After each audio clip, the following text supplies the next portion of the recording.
That burn was so fantastic, I need a gallon of milk and a tub of chapstick. Coming in this bitch with rhymes swinging and double backflips. If you can't keep up or having fucking trouble, practice.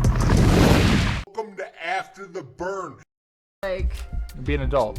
be an adult. Fuck you, Kevin. Wait, that's mine. Can you not?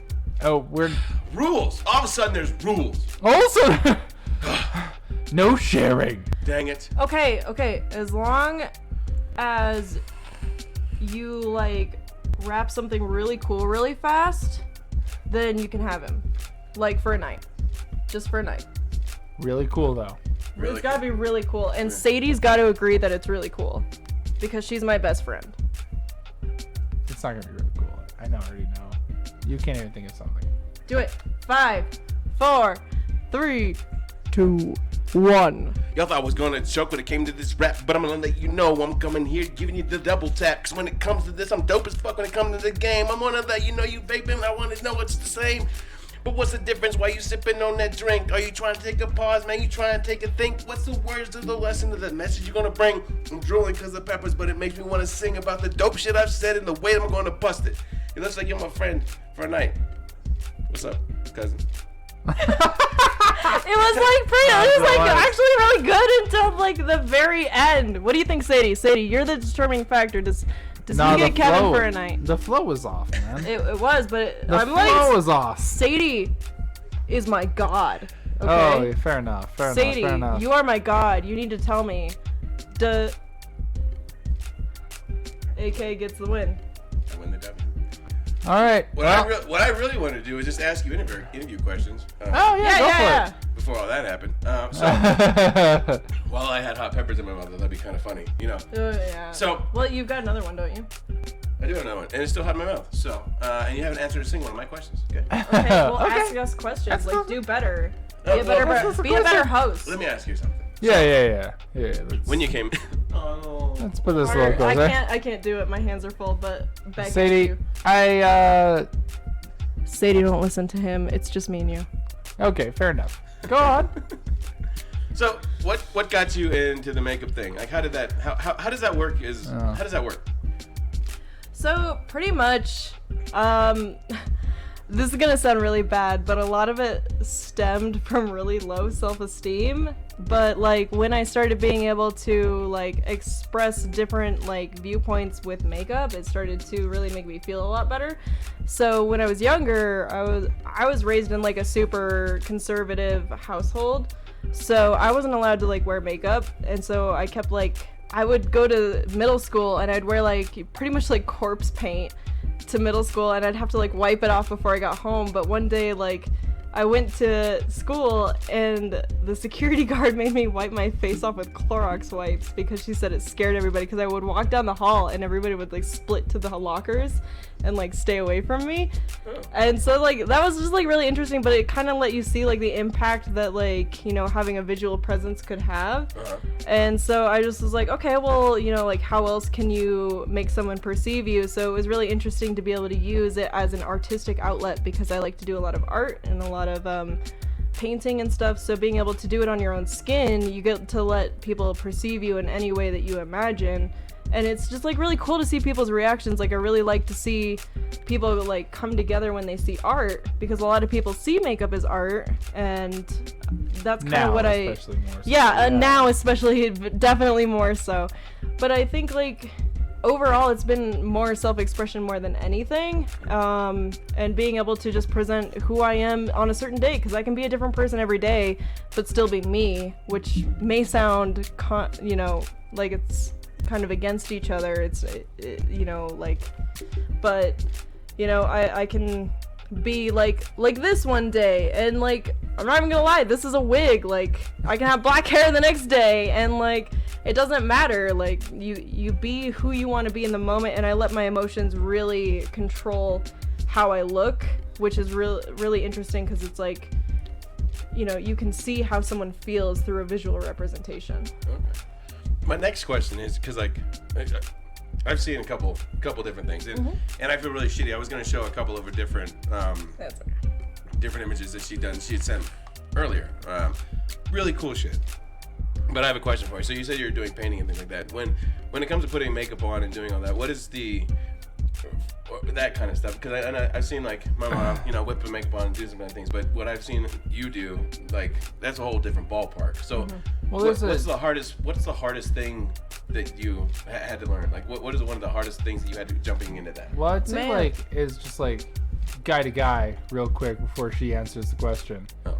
Is there's a little bit of a difference between eyeliner and lipstick than, you know, because I think that's even what I thought of before I met her was like what makeup is, right?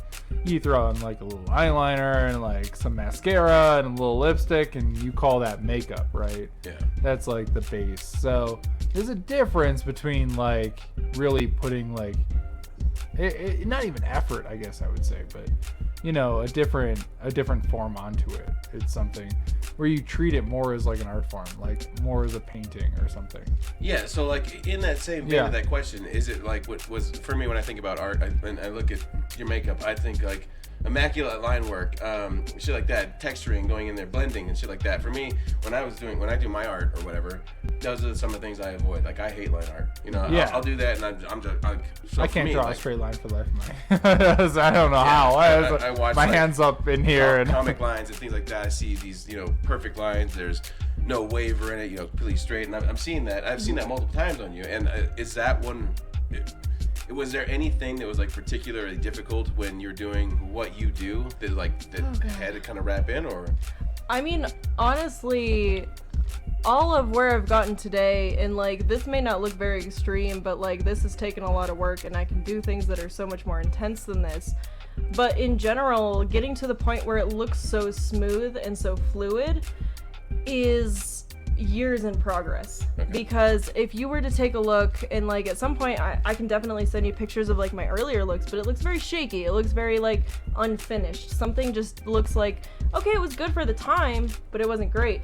So it was definitely a learning curve, like especially with the different kind of, and with makeup just like with traditional arts, because typically I like to use a lot of acrylic like paint is what I typically use, but like the type of medium that you have, like the better the product, so the better the paint, the better the makeup, same concept. Okay. The better it's gonna come onto your skin, the better the process that you learn, the more beautiful it's gonna come out. So especially with makeup, you know, when I first started, it was slather some face colored, you know, base onto your face and put some eyeliner and lipstick like he was saying. But as you start to grow and you start to learn, you have to like wash your face. You gotta prime your face so that way the makeup stays on your face. And then you gotta put like certain layers of different colors, and you have to start building up the colors, and you have to start building up those layers. And like, especially when it comes to contour, you have to start like, it's just insane the amount of work that goes into it. Like, I know that I've kind of mentioned this to you before, and he's just seen me do it, where what? Would you say it's like similar to like, it's like traditional painting, right? Yes, like, it is. It's like if someone sees like a Bob Ross like recreation online and they try to like follow it, but if you're not using like if you just go to like Walmart and buy some paint, you're not going to make the same painting that the person who's doing it, no matter how good your technique is. But you still can do some similars, because I still have used quite a few of like very basic like drugstore makeups, but it's the application and the way that you like find the right products. Like, I've done so much research. Yeah. And I was just saying like, yeah. No, I agree with you. Like no, I agree with you 100%, but I'm saying like, you have to perfect a process, because the amount of time that I've spent working on learning how to do acrylic painting has gone 100% into my makeup, because it's like layer upon layer. How do you go about different angles? Because like when you look at your face, you got to think of like 3D angles, and it gets even more intense than thinking about painting. Not this face. Would you say it's better to start with like lower grade products when you're beginning, because of the effort that's required to get into it? Or would I you get say, what you're saying, but would you say like just deal with the cost barrier and go for the higher grade stuff? I would say if you're just starting out, go with the higher grade stuff, just because you're going to understand how much better it is. Like, I still have low grade stuff that I avoid like the plague, where like I look at it and I'm like, I really want that color, but I have to use another high grade product to make it do what it needs to do. But I get like the learning process. I get what you're saying. But during the learning process is what I'm saying is like if someone's just starting. No, I agree. But at the same time, like once I hit the tier of actually buying real product, that's when I really launched. But do you feel like that's because you had enough knowledge beforehand? I would say they were able to use that to such a point. I would say get used to like color theory. Okay. Study color theory. And then get the right products, because if you study color theory, then you're good. But if you use the wrong products, then they won't come out the way that you want them to, and it's actually going to make you more angry. But like at the same time, I get it, it makes you a little more versatile, but I don't think it's necessary. Like I think if you have the option, and you have the funds, and you have the means to start out with a good product, do so. Like don't make yourself struggle for no reason. Okay. I got a question for you. Me? Yeah, absolutely. In regards to this, yeah. So there's certain things like when what has been like one of the coolest things that you've seen as far as her progression of her art when it comes through there? Because I know through for me, makeup. Yeah, and I know that you do other art.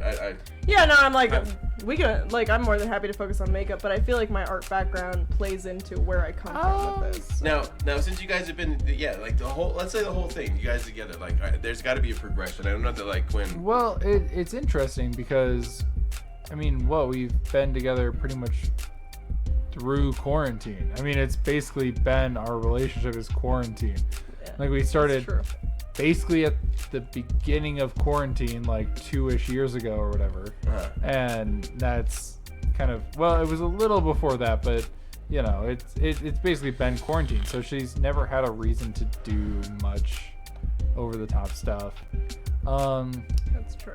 Okay. So he's seen a lot less of my like way over the top makeup, but like he's seen things like my Halloween makeups or that's my wanting I was to gonna like say, put it's out like content and for stuff, this last you know? Halloween, where you went out and you bought a bunch of seemingly random supplies from a craft store and turned it into a thing. It's it's one of those things where it's so I would say it's just more of, I don't know if I could point to one thing in particular because that's one of the like 2 or 3 instances, but it's just the general use of just random supplies to turn makeup into something else, where it's like, hey, here's a piece of foam, here's a piece of paper, and we're turning this into something. And it's it's like, okay, that's, I don't get this. And then you see it and you go, oh, I get it now. Okay, that makes sense.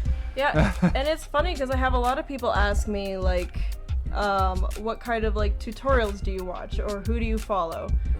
And to be completely honest with everybody, and this is what I say to everybody, is like, I don't have specifics. I really don't. I Google, but I Google what I want to figure out, or I even just like Google image like a look that I maybe want to kind of similarly replicate. And I just look at it, and maybe that's just my eye, because not everybody can learn like this, so I don't want to say, like, if you can't learn like this, there's nothing against you, like, this is just how I learned. But I visually look at something, or you watch a YouTube tutorial after you Google something very specific, and you just follow it step by step, or you just, like, pay really, really close attention to the different gradations of color and line, and, like, how certain shading can create a shape that isn't actually existent on your face. And that's something I learned through a lot of trial and error. So if you're first learning makeup, my biggest suggestion is like, even if no one's gonna see it and nobody's looking at you, just do it just to do it. And then if you want to show it off, cool, but if you don't, at least you learn something. That's what I did throughout years. So no YouTube? I feel like YouTube. No, I used YouTube a lot. That was a lot of the tutorials. Yeah. I would say because like specifically, right? No, I don't use anyone specifically, and I'm sorry, but like I can't give you any specific like YouTubers or YouTube videos. But like I literally Google the thing that I want to learn, and then I either put the search on images or video, or I'll do both actually. So that way I can see the image, okay, this is what the end product should look like, and then I go to video, here's how and I watch like multiple videos. Sometimes to learn how to do a certain makeup progress, I spend hours watching like multiple videos to see how different people do it and find what works best for me. Because I'd say almost at this point, like, if any millennial is out there paying for anything, you're doing it wrong. But just go to YouTube or Twitch or something, and you can find someone doing the thing you're trying to do. Even like Reddit and stuff, like Even Reddit, I mean, to be, Reddit helped me build this studio. Thank you, Reddit. It's a Reddit, Twitch, YouTube world where it's like, why are you gonna Reddit, spend YouTube, Pinterest, even $50-$60 a month on some stupid course when it's like, no, I can just go watch random YouTube videos and figure out. You know, you have to use I've spent no money on learning reasoning. other than buying product. The only money I've ever spent on learning is buying different products and seeing what makes me feel best. Because like one brand that one person likes doesn't mean that I'm gonna like it. It doesn't mean that it might work for doesn't mean it's gonna work for my skin tone. Well, and that's where color theory comes into play. Dark skin, like medium, like you can kind of and like even play like the gradient. undertones, like. That's all where color theory. So I think like if you want to start with makeup, start with color theory, start with the basic of arts, and then from there you'll be able to easily like progress. So now you have quite the following, okay, from what I saw. So now I'm gonna call myself out, okay? I don't have a TikTok. I've never really seen it. Well, okay, I've seen some of the boomer, platforms. Chill out. No, I guess what I'm saying is on that platform, I'm trying to learn there.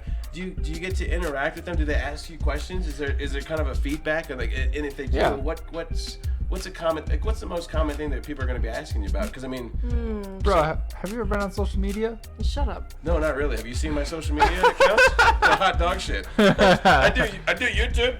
Because like. No, I get you. Like with social media, like I have an Instagram. I don't have a huge following. Facebook and TikTok seem to be like where most people come to me, and the interactions that I get, whether I post pictures on Facebook or whether I post videos on TikTok, they ask me like, and I've gotten multiple videos and I need to get around to doing it, but doing like makeup tutorials to see what my process is, because like, and I feel bad sometimes because I'm like, my process isn't great. Like you could watch so many other videos and have a better process than me, but at the same time I'm like, if there's an easy process that I'm doing, maybe someone could benefit from it. But sorry, to get back to the original point, I do get really good interaction. Like I try to, honestly, when I'm on Facebook or TikTok, and it honestly depends on like my mental state as well. So, you know, I'm never gonna like sit here and be like, I'm always gonna respond to you. But like I do my very best, and I get many comments of like where I get the products that I get. Okay. They ask about if I can post tutorials, which I need to get around to doing. I'm just really lazy, I'm not gonna lie. But yeah, people ask about products, they ask about tutorials, and then they just kind of like ask about me in general, which is really nice because a lot of the following that I have specifically on TikTok, like they care about me as a human, and it makes me feel really good. And I'm just like, oh, like it's almost like they're all my friends, like, and it's like these people that I've never met before, and they come to me and then they're like, oh my gosh, like I'm really glad you're having a good day or something, because I'll just like post some like random stupid shit about being like, oh, this is what happened in my day that like nobody cares about, or at least that's how I feel. Yeah. But people are responding to it, so I feel like I get a really good crowd interaction, and I appreciate every single person that leaves a comment, and I appreciate and I read it all, even if I may not respond back or like it right away. I read every single thing, and you know, like I don't have the biggest following in the world, like especially in the world of TikTok. I know that I've got like 31.4 thousand followers or something. Yeah. And like that's not the most in the world of TikTok, but like I appreciate every single person who interacts with me. And it's the same with Facebook. Like I get a lot of friend requests and stuff, and I may not be able to go through all of them and accept them all, but like the people that follow me and interact with my stuff, like it's really appreciated. And I really love seeing people ask questions, and I try to answer them as honestly and as often as I'm mentally capable. That's awesome. Well, I'm going to try to steal all of your followers because I don't have that many, and watch me peppers. That's why you gotta just like keep having me on here, because then you know they have a reason to see you because I'm here. If you keep bringing delicious things to eat, come on by every Wednesday. We will. Well, actually, no. I was gonna say come by Wednesday, but you guys are really busy on Wednesday, and it brings up something that I'm curious about. Okay, it's something I want to try more than your salsa. Or your sauce, okay? Yeah. But I don't know how to dive into it. So I'm gonna ask, okay, I'm gonna say some ignorant shit. Okay. Yeah. They play D&D, and I'm super want to try it, but I don't know how to try it. Okay. See, and I don't know. Do you even call it D&D? What is it? Yeah. That's what it's called. He got me into it, honestly. Like, I had been wanting to try it for a very long time. Once we started dating, he got me into the games he was playing. So, like, he is much better to speak on this than I ever could be. So I'm gonna, like, leave the floor to him. And then if you ever want, like, people coming into its point of view, let me know. No, it's okay. So for the general public, right? Yeah. If you're trying to get into a D&D game, like, you can go online. There's Reddit. Can you? Yeah, Reddit, like / I think it's LFG. He ran games I think it's looking online for with, group. like, people around the country. Yeah, so like, I've ran games like online and people paid me for it and stuff. But you can go like Reddit, like LFG, to like find a group. And look, worst case scenario, you find one, you hate it, and you just dip. It's okay. Like, you're like, look, true. okay, this isn't for me. Honestly, it's probably the DM more than the game itself, because I feel like the game can be so conducive to like anything you're going through. Can I Where segue real quick to like go off of that? So for example, like, we did a random one shot one night where like our normal game was not happening. So someone else was like, "Oh, I'll run the game for you guys." And it ended up being based off of Taco Bell. And it was like one of my most favorite games that ever happened. But it was because the DM played with all the things that we were talking about. Like, he made his name based off the Taco Bell menu, which we ended up, without the DM knowing, we made it the whole campaign about Taco Bell, and he just ran with it. So that's where I agree with you. Like, I think the DM is like super pertinent. The person who's running the game, if they don't like try to work with you guys, like, it can be really like lackluster. Yeah. Okay. I think like the biggest issue people have going into games, like D&D games especially, is like they watch Critical Role and they go, "You're not Matt Mercer." And it's like, well, no, not everyone's gonna be one person, you know, because they all just kind of base it off one person doing a thing. It's like, no, not everyone in the world can be one human. That's how humans work. I don't know what you're expecting. So, but yeah, you go on, you can go to like Reddit, like LFG has a thing, Meetup has groups for like role-playing games in like most communities, at least in the US, if not across the world at this point. And you can find other people who are like interested in similar things. Okay. And before you join a group, you can ask questions like, "Hey, what are your thoughts on these things? And what are your thoughts on this?" And it's a little tougher if you've never been like part of a D&D group before to know like, "Oh, wait, I'm looking for this, and this." But you can kind of go in going, "Hey, these are the ideas that I have in my head about this," and trying to at least weed out. So you're not just like, "Oh yeah, I'll be there," and then you show up and you're like, "Oh nope, never mind. Okay, nope, this isn't it. Nope, no, this is what I thought." So you can go in and like expect those kinds of things. So you gain more like proficiency and like knowing what you want and what you don't want over time, but I think it does take time. Yeah, like when you're coming into a new game, having a group that understands that you're new to it is also super good. Because like, if you have a bunch of people who are like really like, "Oh, I've been playing this for so long," and like they get mad at the fact that you're asking a bunch of questions, you're not gonna have fun, because D&D is ultimately, once you get it down, it's not hard, but it feels really hard at first because there are like all those dice, there's all the different stats that you have to figure out and roll out, and like there is math involved. I know, I hate it too, but like D&D Beyond makes it better. But like in general, like if you have people that are understanding of the fact that, and like they're excited about the fact that new people are coming in, like I think that's a huge thing, because it can be super toxic if people are like, against you for being brand new. And if they're Well- against you for being brand new, then you're not going to have a good time, and you kind of have to feel that out too. Well, and what I would say is like, so if you're trying to play in person, like the first couple methods I mentioned are the best ways, right? Is there a Go on. non-in-person version of this? Yeah. Yeah, that's what he was saying is like on Yeah, Reddit, and like so he ran that's- games Reddit. online. No, Wow, well, so okay. I did part of it through Reddit, but I also did it on Roll20. So Roll20, You had people in like Canada, you had people in like other countries too. yeah, Germany, Oh, nice shit. other, yeah. So on like Roll20, they have like a looking for group option as well, Okay. where you can find other people from other countries.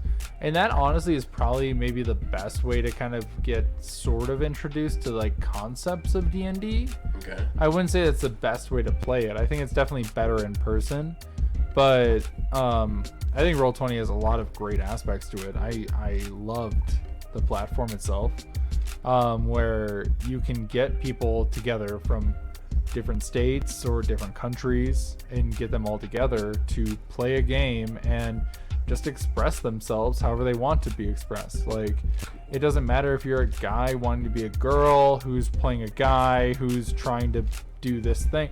It doesn't matter. You can do whatever you want with it. I agree, because I And feel like that's the beauty. And I think Roll20 adds a little bit where you can be, it also gives you a little more of the, okay, this isn't my DM kind of thing, and you can just leave and all that stuff. But at least gets you the feel for how a game would work. And then if you want to play in person, then you're a little more confident going in, not just like, oh, what do I do? How do I do this? I don't, Yeah, absolutely. Okay. So, yeah. like one last like thing, like my favorite thing about D&D is that with the characters that I create, I can create like multiple personalities that like maybe I would want to express in like an everyday life that I really couldn't, and you can express it in another outlet, and that's one of my favorite things. So I just wanted to like throw that in there. So if you feel like stifled in an everyday life and you wanted to kind of like bring yourself out in another way that's more safe and more confidential in a way, you can do that in D&D, which I think a lot of people find a lot of comfort in. Yeah. Cool. I would never say join a D&D group to find a romantic partner. Oh, But I no, would not say that, join a but, D&D like, group to to find a be- safe space to exist To as finally a be human. the Yeah. hot lady. Kate, I just want to be Lara Croft. I just want to be like, you can You be can Lara be Croft. every hot lady, and like we will all flirt with you. It's fine. I just want to be And Lara Croft. we already That's think it. you're a hot lady, so it's all good. I'm already winning. I see. You already won a night with Kevin. Even Sadie said so. Like, I'm winning all over the place. A couple peppers and some I'll leave. I'm sorry. That's so. I keep wanting to call it salsa. It's hot sauce, right? But it's It is hot It's sauce hot because sauce, it like but my it's- personal determination of salsa is like more of the chunky bits, whereas hot sauce is more of that smooth texture. But that's personal for me. I don't know if that's It's a the tough- actual. Yeah, it's a tough mix. Yeah, I don't know if that's the actual like determination between the Because two. salsa, yeah, well, salsa can be smooth too, and most salsas are smooth. Pico de Gallo is the one that has the chunky bits in it. yeah. But even like In general, I really like paste salsa, but it's got chunks in it. I got it in Yeah. the fridge. it's that's more of a pico standard. But yeah, Still dropping knowledge. You've been here for like an hour. He could keep I've going for learned- 10 hours. I've I'm not learned even so much kidding. Stuff. It's amazing. Yeah, but, well, honestly, like, 'cause- I'm serious. because I'm of- 100% serious, and I because want you to know Pico this. de Gallo is like Still spreading facts. it means like pieces of whatever, Gallo. Yeah, Pieces of something. Gallo. I'm gonna take pieces off of you and something. turn it I into don't a know, right? sauce. I think that's what pico means. I'm gonna eat you. Small of something. I don't know. Whatever guy has. Yeah. Pico is small. De is of. He knows. I don't know, man. I don't know. He's so used to this by I now. took like 6 years of Spanish and I still can't speak it, so I barely understand the basis. Rooster's beak. Yes, that sounds Piece of about right. beak. Piece of beak. Rooster's beak. Sadie, please elaborate on rooster's beak because I'm very confused. Well, what do you think burrito means? Oh wait, is that what pico de gallo means? No, burrito is small donkey. Yeah, no, I know that. Yeah, it's a small donkey. Is burrow. And then if you little. add ito at the end, it means small. So it's a small donkey. I'm sure the enunciation of each thing like changes the connotation. Pico de Gallo is beak of the rooster. I love you, Sadie. I hope you know that. Like, oh my God, be here forever with me. Like, you've been a real one. Beak I love of the you. rooster. I love you, Sadie. Really? I thought pico meant small for some reason, but That's a heart. You can't tell, but it's a heart because I'm holding. but I guess things. but it's also the same thing. Whereas like words can mean different things in different contexts. Maybe is what I'm thinking. Is like Well, it's like with most like, languages. If you most languages, if you say like. If you say something like slightly off, like you can mean a whole different thing, and like, cause that's happened. Like my mom's trying to learn Spanish, and she's like talking with our like Spanish-speaking like coworker, and she'll like say something, and it'll be slightly off, and it'll be pretty slightly off, but it's slightly off, and so the connotation of what it means is so far, and she's like, is that what you just said? And she'll like say the word of like not what she was trying to say, but like what she was actually saying in Spanish, and she's like, is that what you're saying? And she's like, no. And she's like, okay, well you have to say it like this. It's like the same thing with like English does the I'm same trying really hard stuff. and failing at learning Mandarin, and like depending on like, you know, I can't remember the name of the thing on top of the letters, but it changes like how you go or Umlaut.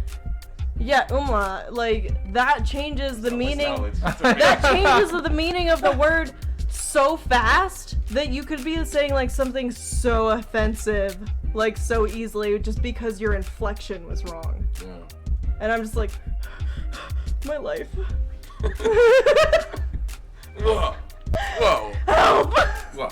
Well, you guys, that's all I have. I was just super excited for you guys to be here. Oh. So Sorry that we ranted on words, but not at all. hopefully- No, this is so if you go way back, a little history lesson about the show. Yeah, it used to be like 90% rants and eating peppers. So it's been a lot of fun. We shortened it up to give that tangible bite-sized morsel for YouTube.